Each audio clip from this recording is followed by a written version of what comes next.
Good afternoon, action figure plus fans. This is the General coming back at you with none other than the 1986 G.I. Joe Cobra Drome. Now, this project the General's had on his plate for quite some time. I've had this Drome on my desk for several years now, just trying to pick and prod at it and get all the stuff that needed. It's been definitely something in the making for sure. Yeah, what can I say? It's complete. It's got all its parts. Now, because of the peskiness of certain parts, like these Rampart cannon gun bases or whatever such, the General had to go and get some repros done for those, and I think they turned out quite nicely for sure. These bases for the cannons can be quite expensive.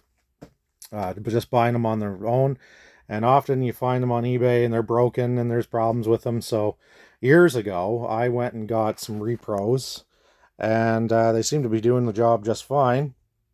But yeah, I'll take you around the base. This base, like I said, we've had for quite a while. So there was some sun damage a little bit here and there, and as you can see, actually two of these doors had to get done. This would have been the original, obviously such gray. But then we got, I just finished it up with something quite similar, because these were fairly sun damaged. I could have done them all around, but I was like, no, I'm just going to do the ones that had the worst damage. But yeah, so pesky parts, of course, on the Terradromes are the cannon bases. Also, too, the cannons, they pivot up and down just fine now. They too were also broken, and so I had to get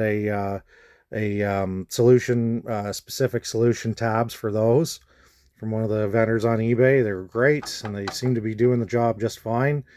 And again, they make your cannons go up and down, and that's one of those things that collectors look for to make sure that they can do. And then you see this cannon here goes up and down like that. This was like such an awesome base. I like my friends and I, way back in the day when we were playing with GI Joes and things, we had all great tons of fun with this base over the years. And again, I think this is maybe our second or third Terradrome that we've had. But I definitely remember many hours and such using this as obviously the Cobra base and all that endeavor. And everything's been put back together. We got repro decals only in the areas where it needed it. This Terradrome was devoid of most of its decals, so we got all those done. We got all the computer banks all nice and looking good. No broken chairs here or anything. Did the silo, got the silo decals all on it. So yeah, so we'll take you back down in here. Another pesky part that's renowned for Terradromes and problems is, of course, the door hinges.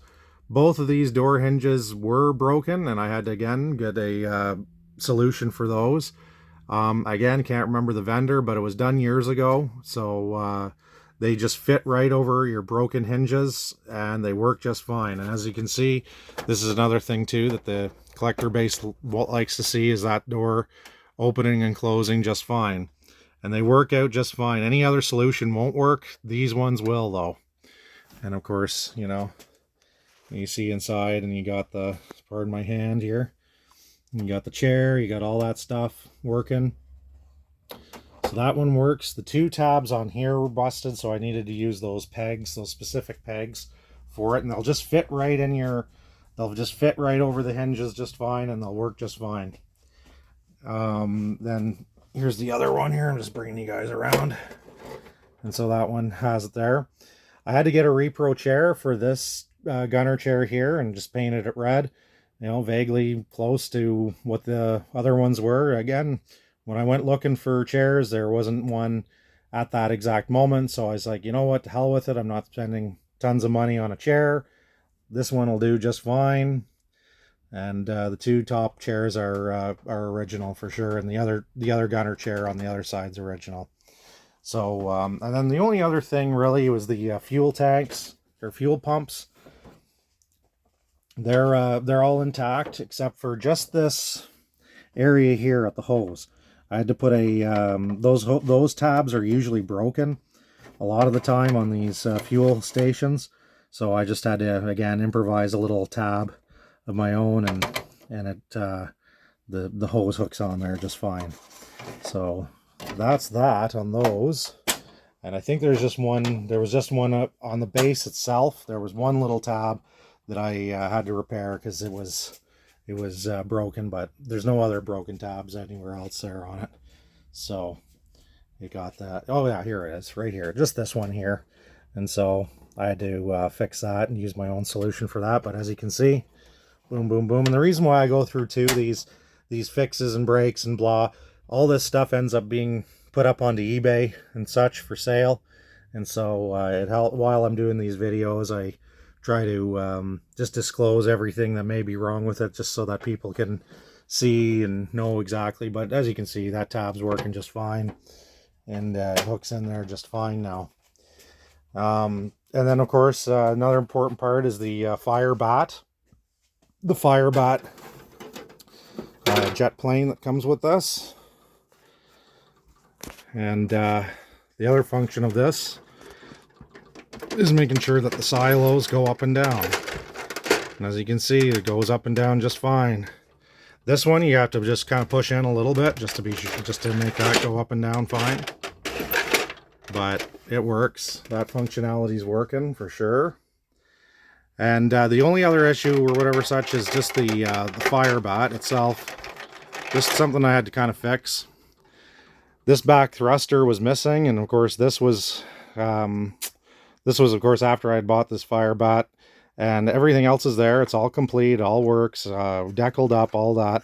But I didn't want to have to buy a whole other fire bat just for that little part, so I actually improvised a solution of my own, and I just used a cap from a little thing of polysporin and shaped it and molded it to vaguely how that would go.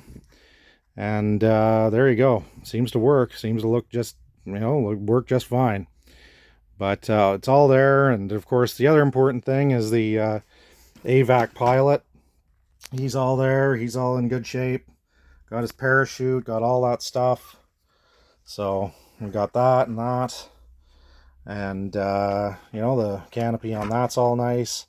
Goes up and down just fine. If I can even get it. There we go, goes up and down just fine. And I think one other thing was just one of the ramparts. One of these ramparts had to get refinished.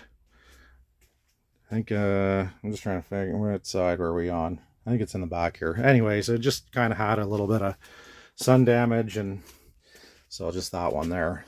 And so I just refinished it in the same kind of navy blue that the rest of the base is in. So you just do that and you'll be fine. And then, of course, we have one of our own in-house made repro boxes. So, yeah, every Drome needs a box, for sure. So I got myself a box made up for this. And again, the General did this, got all his artwork printed off, did the dimensions, got the dimensions for it. And what can I say? I think the box turned out just banging. And it's probably one of our better ones overall. I mean, I love the flag, I love the Defiant, but this one turned out pretty good as well too. You got that upper artwork there, you got the side artwork, and again, you get onto our eBay page, eventually it'll all be there, and you got their back artwork. And of course underneath, I won't flip it out underneath, you can see the pictures for that. But yeah, so, and there we go there, woo, inside. But yeah, no, it all works and everything else. The other ramparts, I just, kind of left them, just set them in place just for this video and pictures and such, just because, again, other areas that are key areas for breaking on those are these tabs. None are broken on any of these, but just so I don't have to go through that and risk breaking any tabs. There are a lot of tabs on this base throughout, so good to be sure and good to be watching out for that. So anywho, there it is, the 1986 Cobra Drome in its glory. I think it displays just fine, and again, So, but I, like it's looking good, I think. Nice and clean. Good overall sample of it, I would say. So if you had it in your collection, if you have it in your collection, it's definitely one of the cooler pieces, and definitely a distinctive base on its own. I know there's all kinds of enemy bases that have been made through the years, Snake Mountain and, Temple Doom and all these other ones. And but I think the Drome really set itself apart for sure. So we're glad to have it. Well, there you have it, folks. General out.